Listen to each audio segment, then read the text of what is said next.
Hello, basketball fans! Welcome, welcome, welcome. I'm DC Hewitt for Fantasy Basketball Analyzer, and welcome back! It feels like it's been so long since I've done a video and talked to you, because it kind of has. Season 1 was abruptly cut short by, this global pandemic that we're all going through still. But I'm excited to be back. It's funny, it feels like it's been a long time since I've done this video, because the season was cut short. The NBA is back tonight, and that feels really quick because we just got out of the bubble 37 minutes ago, I think, if I check my calendar that's not on my wrist. So I'm really excited. We got 2 games tonight on Tuesday night, and I wanted to be sure to put out some content to touch in and see how you guys are doing. I hope everyone's safe. I hope everyone's well. I hope everyone's coming back for another season. So we get some games at Christmas. I put up some holiday lights in the new studio to kick off the season. Normally I would have a weekly preview for those who've seen the show before, which will look something like this, where it shows all the teams, how many games that they are going to play. This week we're looking at a max of 3 games and minimum of 2. And then we'll talk through like strength of schedule and stuff like that. The thing is it's week 1. So normally I use numbers to influence the advice we give you. We talk about, points allowed, defensive PER, things like that to rank the strength of schedule. Right now, all you'd be getting is me regurgitating what happened from last year, which isn't going to fit all situations, or me guessing. And we could do that, but that doesn't feel like Fantasy Basketball Analyzer. Like I could look at this and say, take a look at Philly. Philly gets 3 games, which is great. And they play Washington, Cleveland, and New York. All teams I expect to be pretty bad on defense, pretty high in pace. So that's like probably the best week you could expect right now, but that's also just me, right? DC's just giving you his own personal opinion, which isn't normally what we try and do on the show. We try and back it up with some other things. So it's here. This is the preview. You'll see more like this if you stay tuned with the channel. If you're used to it, you know what I'm talking about. If not, please hit subscribe. I'm really excited to do this and do some more things throughout the season and grow the channel and the scope of what we talk about. Also worth noting is talking about back-to-back games. So if you're in a daily change league, the back-to-backs can help you a lot when you're trying to save your waiver moves. Most of you probably know this, but if not. So if you take a look, the only back-to-back games we have this week are Saturday, Sunday, but it's a lot of teams. It's Brooklyn, Charlotte, Chicago. We're going to have throughout this season, there are a lot of back-to-backs. The NBA was trying to cut down on it in previous years, but with the condensed schedule, they cut it down to 72. We have more back-to-backs. They're trying to minimize travel for certain things and keep teams, where they are if they can play like the Nets and New York at the same time and stuff like that. Sorry, the Nets and the Knicks, I should say.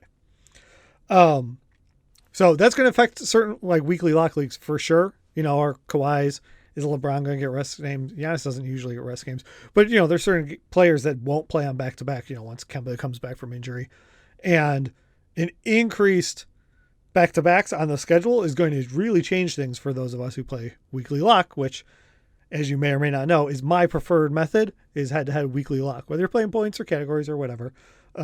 That's my favorite, and that's what I'll talk to a lot on this channel. But that's because the other advice works. If you're in a daily change, still giving advice about good matchups works even for the daily change. It's not exclusive. So I've touched on that to show it, but it's week 1. Like, you drafted your players in a certain order because that was their ranking and who you think's best. Play your best players this week. Don't get too cute with it. You set your lineup and just enjoy that the NBA is back. So you play your guys. If you're on the fence between a 2 and 3 game week and it's locked, go ahead and do it. But let's not think too much on matchups until we have something to go on besides just our intuition. Your intuition helped you draft your team. Like, you did research, you picked the guys. That's how you got your squad. Play who you think are your best guys. We'll start looking at it and we'll get better next week and as the season goes on, as we have more of a sample size. So I'm not going to focus too much on the schedule.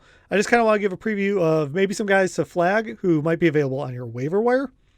These aren't all like run out and pick up right now, but go ahead and like hit the flag. Let's take a look. I'm using Yahoo's ownership numbers, mostly because they're the easiest to get. And I'm going to really only talk about people who are rostered in 50% of leagues or less. So if they're available in more than half of leagues, there's a good chance they're available for you. I'm going to make an exception with Larry Nance Jr. is at 53%, so he's just over the threshold. but it doesn't look like Love's going to play. So there's a possibility that for tomorrow's game, well, tomorrow as I'm recording this on Tuesday, for Wednesday's game, depending on when you're watching this, you may be able to pick up Larry Nance and play him right away.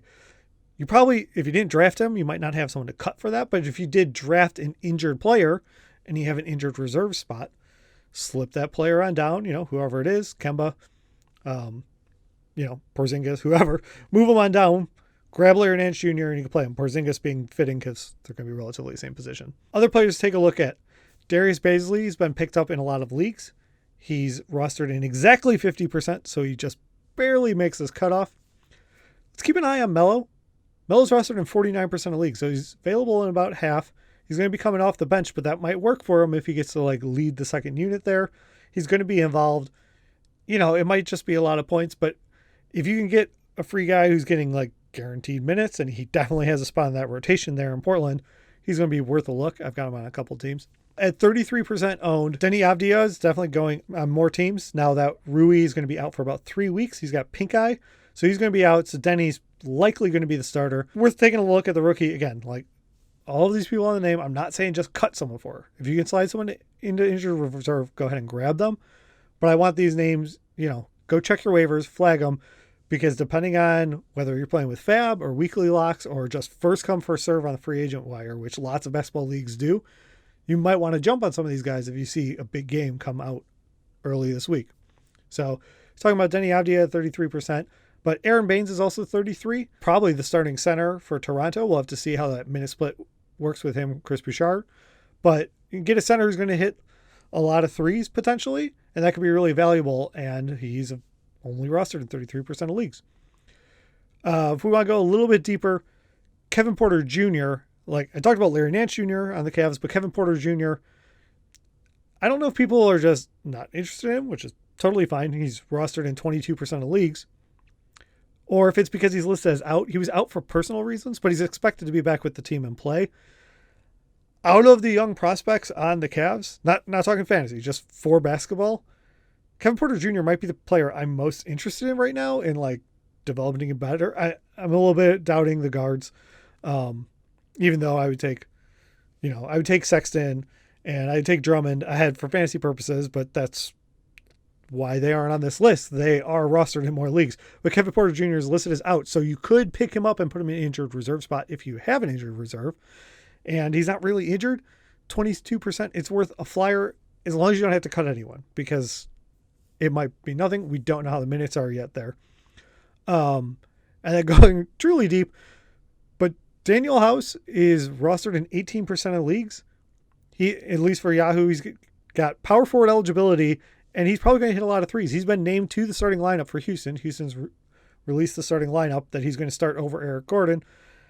So if you want to pick up a guy and plug him right in, Daniel House might be able to get you some threes at one of the big men spot, and sometimes those are hard to find on the waiver wire.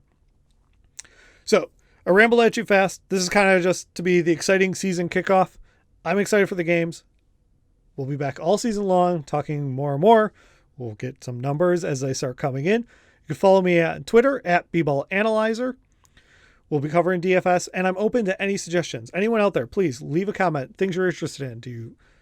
I'm not going to ditch talking about the schedule, but do you want me to keep talking about waivers? Should we be looking at individual player breakdowns? More DFS than we did last year? I'm open to anything. Right now, we've got our small little group of 250 of us, and now's the time to give me the input and kind of shape where you want this channel to grow, and we'll try some more things out. I'm really excited for this season. I hope you are too. Good luck in your leagues, and go out, win your week.